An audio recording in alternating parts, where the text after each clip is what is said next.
ആകാശവാണി.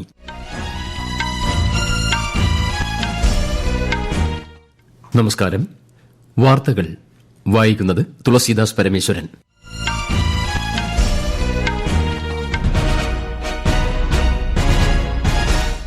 പ്രധാന വാർത്തകൾ. 2 ദിവസത്തെ സന്ദർശനത്തിനായി പ്രധാനമന്ത്രി നരേന്ദ്രമോദി ചൊവ്വാഴ്ച സൌദി അറേബ്യയിലേക്ക്. ഉഭയകക്ഷി ബന്ധം ഊഷ്മളമാക്കുക ലക്ഷ്യം.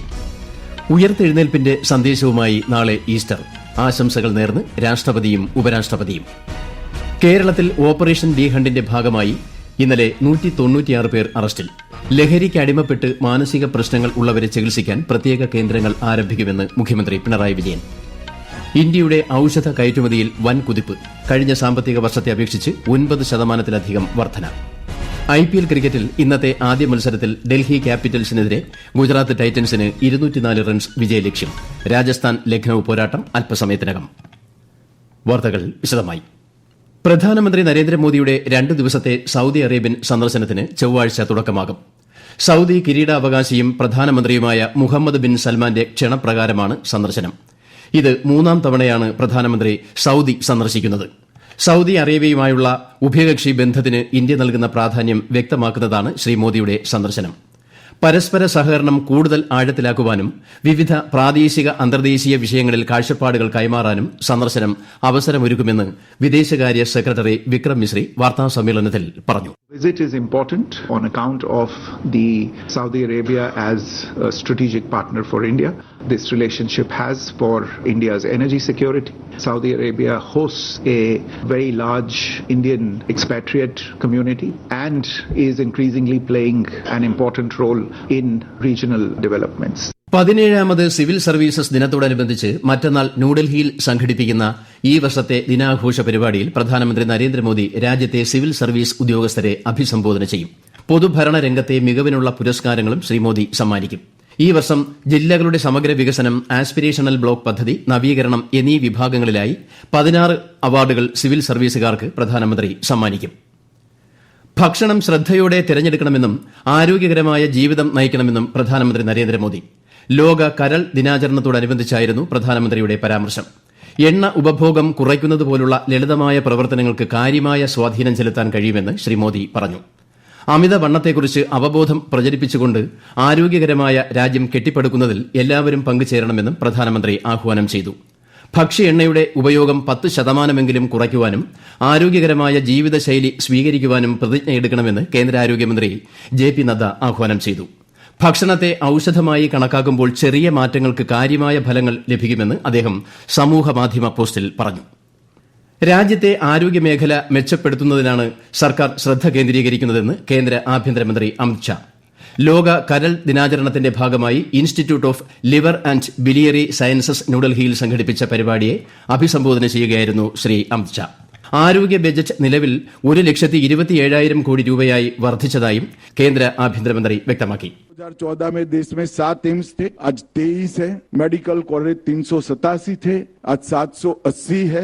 MBBS की सीटें 2014 में 51,000 थी, आज 1,18,000 है और 75,000 और बढ़ने जा रही है. और ये सब धन के बगैर नहीं होता है. 2014 में हमारा स्वास्थ्य का बजट 37,000 करोड़ था, आज 1,27,000 करोड़ रुपया. ഉയർത്തെഴുന്നേൽപ്പിന്റെ സന്ദേശവുമായി നാളെ ഈസ്റ്റർ. ഈസ്റ്റർ ദിനത്തെ വരവേൽക്കുവാനുള്ള അവസാനവട്ട ഒരുക്കത്തിലാണ് ലോകമെമ്പാടുമുള്ള ക്രൈസ്തവ വിശ്വാസികൾ. ഒരാഴ്ചയായി നടന്നുവരുന്ന പ്രാർത്ഥനാകാലത്തിനും നാളെ സമാപനമാകും. കേരളത്തിലെ ക്രൈസ്തവ ദേവാലയങ്ങളിൽ നാളെ പ്രത്യേക പ്രാർത്ഥനകൾ നടക്കും. രാഷ്ട്രപതി ദ്രൌപദി മുർമു എല്ലാ പൌരന്മാർക്കും ഈസ്റ്റർ ആശംസകൾ നേർന്നു. നിസ്വാർത്ഥ സ്നേഹത്തിന്റെയും സേവനത്തിന്റെയും സന്ദേശം നൽകുന്നതാണ് ഈസ്റ്റർ എന്ന് സന്ദേശത്തിൽ രാഷ്ട്രപതി പറഞ്ഞു. യേശുക്രിസ്തുവിന്റെ ത്യാഗം നമ്മെ ത്യാഗത്തിന്റെയും ക്ഷമയുടെയും മൂല്യം പഠിപ്പിക്കുന്നതായും രാഷ്ട്രപതി സമൂഹമാധ്യമത്തിൽ കുറിച്ചു. പ്രത്യാശയുടെയും നവീകരണത്തിന്റെയും പ്രതീകമാണ് ഈസ്റ്ററെന്ന് ഉപരാഷ്ട്രപതി ജഗദീപ് ധൻകർ ആശംസിച്ചു. കേരള ഗവർണർ രാജേന്ദ്ര വിശ്വനാഥ് ആർലേക്കർ, മുഖ്യമന്ത്രി പിണറായി വിജയൻ എന്നിവരും ജനങ്ങൾക്ക് ആശംസകൾ നേർന്നു. കഴിഞ്ഞ സാമ്പത്തിക വർഷം ഇന്ത്യയുടെ ഔഷധ കയറ്റുമതി $30 ബില്യൺ കവിഞ്ഞു. 2023-24 സാമ്പത്തിക വർഷവുമായി താരതമ്യപ്പെടുത്തുമ്പോൾ 9% വളർച്ച രേഖപ്പെടുത്തി. ഇക്കഴിഞ്ഞ മാർച്ചിൽ ഔഷധ കയറ്റുമതി 30% വർദ്ധിച്ച് $3681 മില്യൺ എത്തി. ഇന്ത്യൻ ഔഷധങ്ങളുടെ പ്രധാന വിപണിയായ അമേരിക്കയിലേക്കുള്ള കയറ്റുമതിയിൽ 14% വളർച്ചയും രേഖപ്പെടുത്തി. ഈ വാർത്തകൾ ആകാശവാണിയിൽ നിന്ന്. ആകാശവാണി വാർത്തകളും വാർത്താ അധിഷ്ഠിത പരിപാടികളും All India Radio news Thiruvananthapuram YouTube ചാനലിലും @All India Radio news Thiruvananthapuram Facebook പേജിലും AIR ന്യൂസ് _ തിരുവനന്തപുരം ഇൻസ്റ്റഗ്രാം അക്കൌണ്ടിലും @AIR ന്യൂസ് _ TVM X ഹാൻഡിലും ലഭ്യമാണ്. ലഹരിക്കെതിരെ കേരളത്തിൽ തുടരുന്ന ഓപ്പറേഷൻ ഡി ഹണ്ടിന്റെ ഭാഗമായി ഇന്നലെ നടത്തിയ സ്പെഷ്യൽ ഡ്രൈവിൽ മയക്കുമരുന്ന് വിൽപ്പനയിൽ ഏർപ്പെടുന്നതായി സംശയിക്കുന്ന 2210 പേരെ പരിശോധനയ്ക്ക് വിധേയമാക്കി. വിവിധ തരത്തിലുള്ള നിരോധിത മയക്കുമരുന്ന് കൈവശം വച്ചതിന് 188 കേസുകൾ രജിസ്റ്റർ ചെയ്തു. 196 പേരാണ് അറസ്റ്റിലായത്.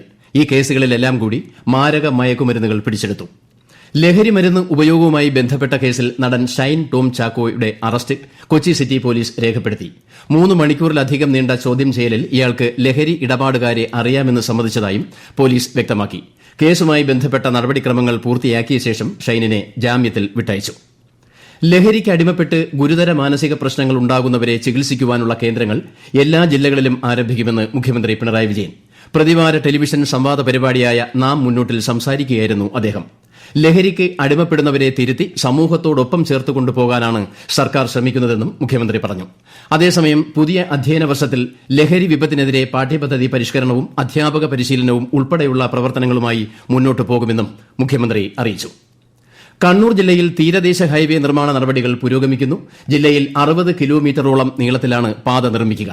വിശദാംശങ്ങളുമായി ആകാശവാണി കണ്ണൂർ ജില്ലാ പ്രതിനിധി KO ശശിധരൻ. കണ്ണൂർ ജില്ലയിൽ മാഹി പാലം മുതൽ രാമന്തളി വരെയാണ് തീരദേശപാത കടന്നുപോകുന്നത്. 14 മീറ്റർ വീതിയുള്ള പാതയുടെ നിർമ്മാണ ചുമതല കിഫ്ബിയുടെ സാമ്പത്തിക സഹായത്തോടെ കേരള റോഡ് ഫണ്ട് ബോർഡിനാണ്. നിലവിലുള്ള ദേശീയപാതകളും സംസ്ഥാന പാതകളും തീരദേശ ഹൈവേയുടെ ഭാഗമാക്കിയും പുതിയ നിർമ്മാണങ്ങൾ നടത്തിയും 3 ഘട്ടങ്ങളിലായാണ് പദ്ധതി നടപ്പാക്കുന്നത്. ഡ്രെയിനേജ് സംവിധാനം, സൈക്കിൾ യാത്രക്കാർക്ക് പ്രത്യേക ട്രാക്ക്, 7 മീറ്ററിൽ വാഹനപാത, നടപ്പാത, ബസ് ബേകൾ തുടങ്ങി വിവിധ സൌകര്യങ്ങളോടുകൂടിയാണ് പാതയുടെ നിർമ്മാണം. 11 റീച്ചുകളിലായാണ് പാതയുടെ നിർമ്മാണം പൂർത്തീകരിക്കുക. ഈ വർഷത്തെ joint entrance examination JEE main 2ാം ഘട്ട പരീക്ഷാഫലം നാഷണൽ ടെസ്റ്റിംഗ് ഏജൻസി പ്രഖ്യാപിച്ചു. ഫലം JEE.main.nda.nic.in എന്ന വെബ്സൈറ്റിൽ ലഭ്യമാണ്. IPL ക്രിക്കറ്റിൽ ഇന്നത്തെ ആദ്യ മത്സരത്തിൽ ഡൽഹി ക്യാപിറ്റൽസിനെതിരെ ഗുജറാത്ത് ടൈറ്റൻസിന് 204 റൺസ് വിജയലക്ഷ്യം. ഇന്നത്തെ 2ാം മത്സരത്തിൽ ടോസ് നേടിയ ലക്നൌ സൂപ്പർ ജയന്റ്സ് രാജസ്ഥാൻ റോയൽസിനെതിരെ ബാറ്റിംഗ് തെരഞ്ഞെടുത്തു. കേരളത്തിൽ അടുത്ത 5 ദിവസങ്ങളിൽ ഒറ്റപ്പെട്ട മഴയ്ക്ക് സാധ്യതയെന്ന് കേന്ദ്ര കാലാവസ്ഥാ വകുപ്പ്. തിരുവനന്തപുരം, കൊല്ലം, കോട്ടയം, ഇടുക്കി എന്നീ ജില്ലകളിൽ ഇന്ന് മഞ്ഞ ജാഗ്രത പ്രഖ്യാപിച്ചു. ടെസ്ലയുടെ chief executive officer Elon Musk ഈ വർഷം അവസാനം ഇന്ത്യ സന്ദർശിക്കും. പ്രധാനമന്ത്രി നരേന്ദ്രമോദിയുടെ പോസ്റ്റിനോട് പ്രതികരിച്ചുകൊണ്ട് ശ്രീ മോദിയുമായി സംസാരിക്കാൻ കഴിഞ്ഞത് തനിക്ക് ലഭിച്ച ഒരു ബഹുമതിയാണെന്ന് അദ്ദേഹം പറഞ്ഞു. ഇന്നലെ പ്രധാനമന്ത്രി നരേന്ദ്രമോദി സാങ്കേതിക വിദ്യ, നവീകരണം എന്നീ മേഖലകളിലെ സഹകരണത്തെക്കുറിച്ച് മസ്കുമായി ആശയവിനിമയം നടത്തിയിരുന്നു.